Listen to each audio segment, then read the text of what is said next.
In this video, we're going to show you how to make free seed starting containers at home.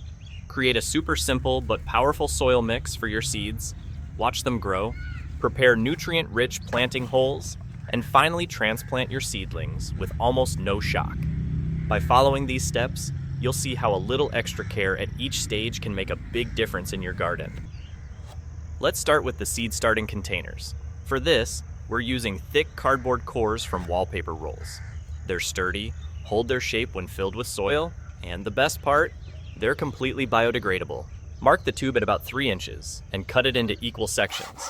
This gives you the perfect little containers for most vegetable seedlings. They're bottomless, which means when it's time to plant, you can put the whole thing in the soil without worrying about plastic pots.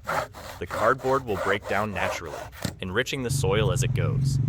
Next, we need a nutrient-packed soil mix.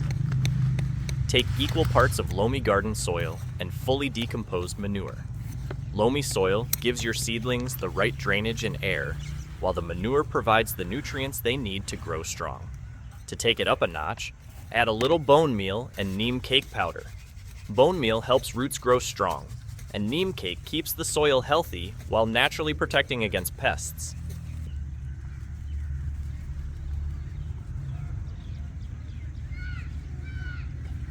Mix everything together until it's nice and crumbly.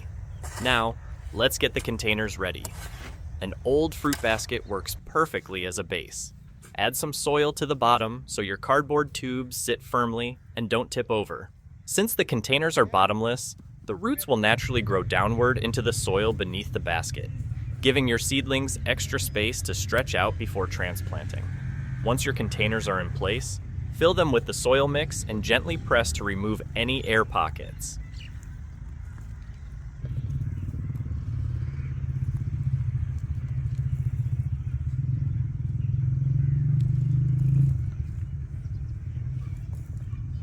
Plant 2 pea seeds in each container to make sure you get good germination. Cover lightly with soil and water gently. This helps the soil settle and softens the cardboard so it will break down easily later.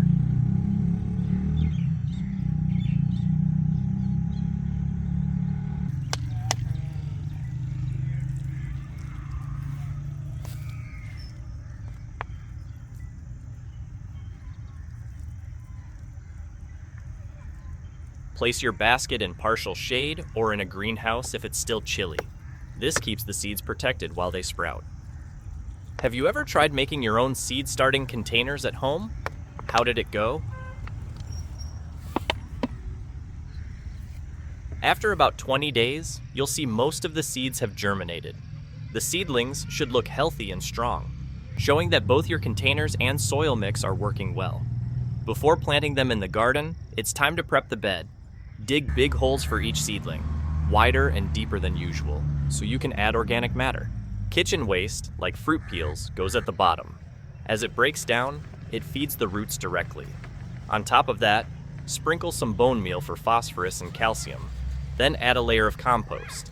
This gives your seedlings a nutrient-rich environment right from the start. When it's time to transplant, take the seedlings out with their cardboard tubes intact. You'll notice roots have already started growing out the bottom, so they're not root-bound. Place each tube in a prepared hole, fill around it with soil, gently press, and water.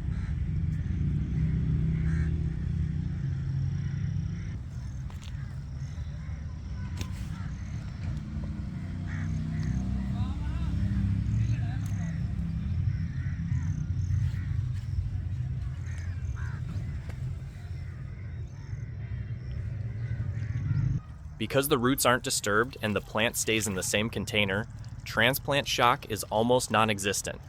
The cardboard will slowly break down, letting roots expand freely and adding extra organic matter to the soil. This method is low cost, eco-friendly, and really effective. It combines recycling, natural soil enrichment, and stress-free transplanting into one easy system.